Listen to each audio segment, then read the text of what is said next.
The novel begins by introducing Sibylla Melvin, a headstrong and imaginative young woman growing up in the Australian outback. Sibylla is the daughter of poor farmers, and her family's financial struggles weigh heavily on her. From a young age, Sibylla is acutely aware of the harsh realities of rural life, but she is also driven by a fierce desire to escape her circumstances and pursue a more fulfilling life. Her dreams of becoming a writer and living a life of intellectual and creative freedom set her apart from those around her, who expect her to conform to traditional gender roles. Sibylla's family is central to her story, and their financial difficulties are a recurring theme in the novel. Her father, a well-meaning but impractical man, makes poor financial decisions that plunge the family into debt. As a result, the Melvin family struggles to maintain their farm and is often on the brink of ruin. Sibylla's mother, who is more pragmatic and grounded, bears the burden of keeping the family afloat, and she becomes increasingly resentful of Sibylla's refusal to accept her role as a dutiful daughter. This tension between Sibylla's ambitions and her family's expectations is a key conflict in the novel. Sibylla's love for literature and learning is one of her defining characteristics. Despite her family's financial difficulties, she is able to receive an education, which fuels her dreams of becoming a writer. Sibylla's passion for books and knowledge sets her apart from her peers, who are more focused on traditional pursuits like marriage and homemaking. Her education also exposes her to ideas and possibilities beyond the confines of her rural upbringing, further deepening her desire for a different kind of life. However, Sibylla's intellectual pursuits are often dismissed by those around her, who see them as impractical and unfeminine. Sibylla's life takes a turn when her wealthy grandmother and Aunt Helen offer to take her in at their estate, Kagat.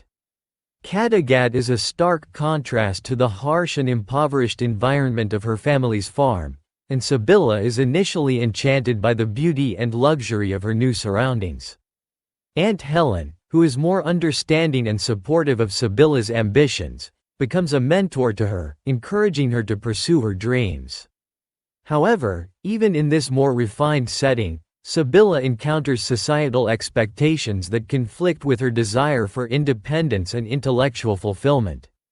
Throughout the novel, Sibylla grapples with romantic relationships and the expectations that come with them.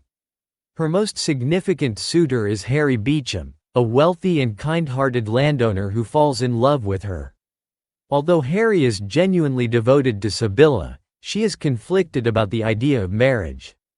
Sibylla fears that marrying Harry would mean giving up her dreams and succumbing to a life of domesticity, which she views as a form of imprisonment. This internal struggle reflects the broader theme of the novel: the tension between personal ambition and the societal pressure to conform to traditional gender roles.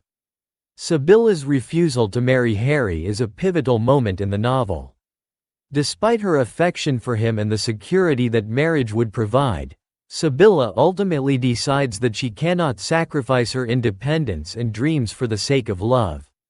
This decision is a bold and unconventional one, especially given the social norms of the time. Sibylla's rejection of marriage is not just a personal choice but also a statement about the limited options available to women in her society. She is determined to forge her own path, even if it means facing an uncertain and difficult future.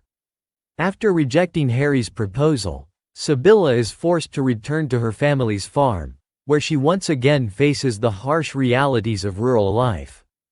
Her family's financial situation has worsened, and Sibylla is expected to contribute to the household by taking on a series of grueling and menial jobs.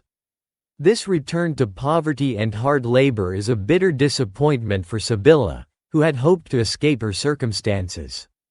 However, it also strengthens her resolve to pursue her dreams, even in the face of adversity. Sibylla's experiences at the farm highlight the economic and social constraints that limit her opportunities. Throughout the novel, Sibylla grapples with feelings of depression and despair, which are exacerbated by the difficulties she faces. She often feels isolated and misunderstood, both by her family and by society at large. Sibylla's struggles with mental health are depicted with sensitivity, and they add depth to her character as she navigates the challenges of finding her place in the world. Her internal conflict is a central theme of the novel, as she wrestles with questions of identity, self-worth, and the meaning of success.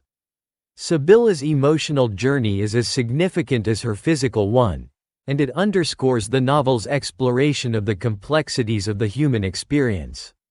By the end of the novel, Sibylla has come to terms with the fact that her life will not follow a conventional path. She remains committed to her dream of becoming a writer, even though the road ahead is uncertain and fraught with challenges. Sibylla's final rejection of conformity is both empowering and poignant, as she chooses to prioritize her own aspirations over societal expectations. Her decision to remain single and pursue her career is a radical one for the time, and it serves as a powerful statement about the importance of personal autonomy and self-determination. The novel concludes with Sibylla still facing an uncertain future, but with a renewed sense of purpose and determination. Although she has not yet achieved her dreams, she is no longer willing to compromise her values or her independence.